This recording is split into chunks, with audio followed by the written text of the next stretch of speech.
Pensa comigo, se você tem um problema cardíaco e precisa fazer uma cirurgia, você vai procurar um açougueiro ou um cardiologista? Por que então que as pessoas constroem sem um arquiteto e urbanista? Eu sou Felipe Miordi, arquiteto e urbanista.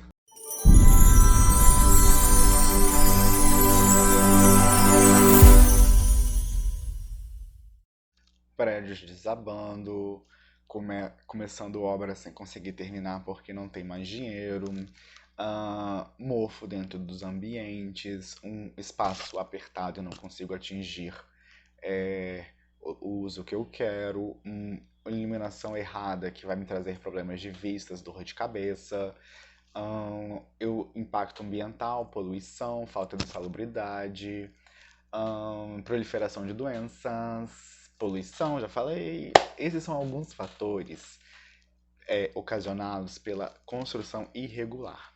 E se você faz isso, você está contribuindo para esses tipos de problemas. Quando você vai construir uma edificação, claro que, dependendo da edificação, o nível de complexidade vai ser muito maior, como um hospital, uma escola, um aeroporto. Quando você constrói uma casa, é muito mais simples, né? Você tem uma dimensão muito menor, menos problemas, menos impactos. Mas ainda assim se geram esses impactos. Quando você contrata um arquiteto e urbanista, barulho. Quando você contrata um arquiteto e urbanista para fazer um projeto, ele vai analisar várias coisas.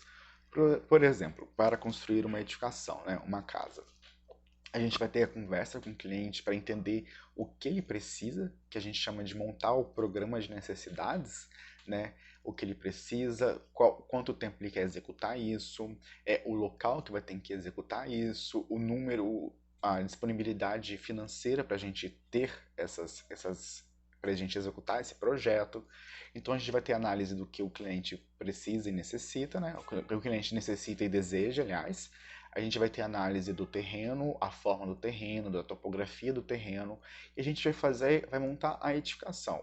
A gente vai montar a edificação em 3 quesitos básicos, né, que vem da arquitetura convencional. A parte funcional, ou seja, o dimensionamento desses ambientes, eles têm que ter uso, eles têm que ser funcionais. A parte técnica, ou seja, a minha proposta, ela vai ser viável, tecnicamente viável.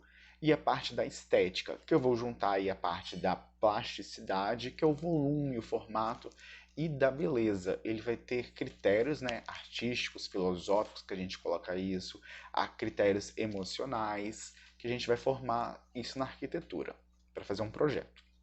Então, quando a gente vai executar uma casa, a gente tem que analisar toda a parte de topografia, né, daquele terreno. A gente vai ter que estudar a parte de infraestrutura urbana, se aquele espaço tem água encanada, se tem tratamento de esgoto, se tem rede elétrica, se tem rede de internet, se tem a parte de mobilidade urbana, né, acesso de transporte urbano. A gente analisa isso. A gente vai pegar outros tipos de critérios para analisar também, como os critérios de meio ambiente. Tanto da parte de vegetação, flora, quanto da parte de insolação, de ventilação, direção dos ventos. Então a gente vai pegar e vai construir uma edificação em relação a isso, né? Esses espaços todinhos. Um dos meus pontos de projeto que eu faço, e eu converso isso com o cliente, é que as minhas propostas elas têm que ser viáveis. Não adianta eu dar uma solução para um problema que o cliente chega, sendo que aquilo não vai ser viável. Viável em que sentido? Que seja economicamente viável, né? Aquilo vai ter um valor que é inacessível para quem está executando isso. Vai ser a parte de socialmente viável, que impactos que eu vou gerar para a sociedade quando eu faço aquilo. Vai ter a parte e ambiental, que seja viável, né? Parte ambiental, sustentável. Se aquilo não atingir, não for viável nesses aspectos, a gente não tem como executar a proposta. Então, uma das coisas que eu faço quando eu vou elaborar uma proposta projetual, né, de reforma ou construção, seja no âmbito residencial, comercial ou industrial, mas principalmente o residencial, é que ele seja viável em todos esses sentidos, né? Um dos meus princípios profissionais, né, quanto arquiteto e urbanista da Mior de Arquitetura, é que os meus projetos elaborados para construção ou reforma de cunho residencial, comercial ou industrial é que eles sejam viáveis, que eles sejam financeiramente viáveis, ou seja, que a minha proposta de solução é que o cliente, né, que a pessoa que for executar, ela possua condições financeiras de ter aquilo. Não adianta eu fazer uma proposta em que os recursos financeiros dela não tenham capacidade de executar aquilo. Então, a parte financeira, financeiramente viável, a parte ambientalmente viável, ou seja, eu não posso dar uma solução que não seja sustentável, que não seja, que impacte o ambiente. Tem a parte socialmente viável, qual que vai ser o impacto que eu vou gerar para a sociedade quando eu faço aquela solução. E a parte eticamente viável. Não adianta eu criar uma solução em que vai beneficiar a única pessoa, né, o cliente, o proprietário, e vai prejudicar outras pessoas, né? A minha filosofia profissional é que os interesses coletivos sobrepõem aos interesses individuais. E também, outra coisa que eu coloco muito em questão, que eu falo bastante sobre isso, é que eu defendo a Constituição de 88 e que ela fala que sobre a função da propriedade privada, né, urbana ou rural, que toda propriedade urbana ou rural tem que cumprir a sua função social. Ou seja, não é porque você é dono de um terreno que você pode construir da forma que você quer. Você construindo irregularmente, você está gerando danos a você mesmo e ao redor. Se você vier com essa teoria de que o terreno é seu, você pode construir da forma que você quiser, então imagina se seu vizinho pegar e chegar e começar a criar lixo no terreno. Vai juntar rato, vai ter um mau cheiro. Você acha que ele pode fazer isso? Não pode, né? Por que ele não pode? Porque o terreno, a propriedade privada, urbana e rural, ela tem que cumprir a sua função social. Por isso que existem legislações feitas de forma ética, democrática, para que a sociedade funcione, seja funcional, seja respeitosa.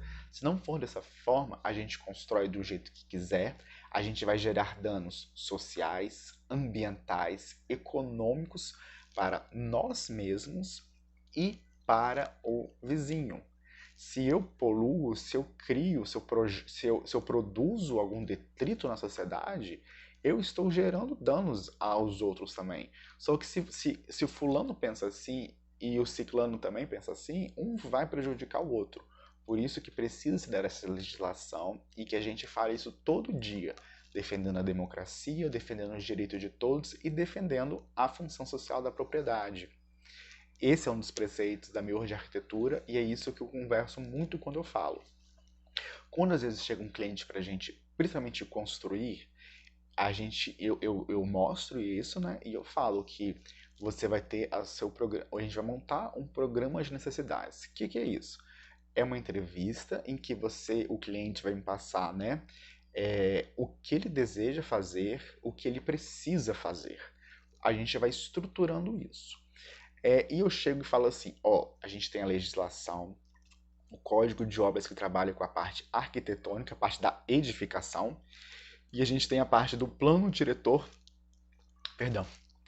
municipal, que vai trabalhar na parte de urbanismo,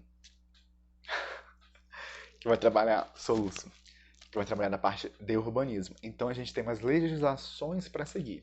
Dependendo ainda do tipo de uso daquele espaço, a gente vai ter que ainda ter partes de ambientais para seguir, de legislação. A parte de corpo de bombeiros, a parte sanitária, de vigilância sanitária, né?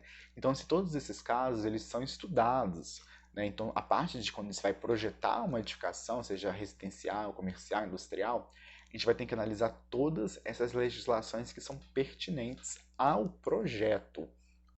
Então, quando se cria um projeto, quando se cria uma solução para aquele projeto, eu tenho que criar solução. Como assim? Não ficou meio estranho o que eu falei? Eu vou explicar melhor então. O que adianta eu dar uma solução para um problema e criar outros problemas? Eu preciso dar soluções.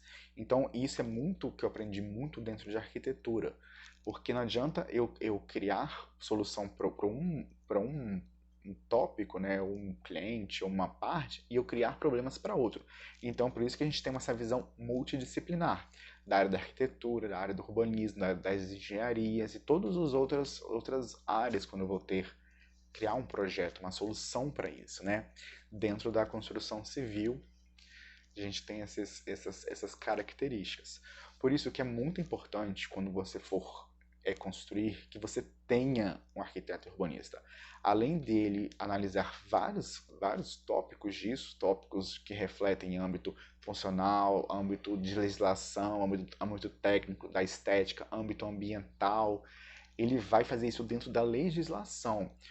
Toda e qualquer edificação erguida em que não tem um arquiteto e urbanista responsável é uma edificação irregular. O indivíduo ele está gerando danos físicos e ou emocionais para ele mesmo e para os outros. E eu defendo que a informação seja passada e contribuindo para a alfabetização urbanística e que a gente tenha cidades sustentáveis e verdadeiramente democráticas.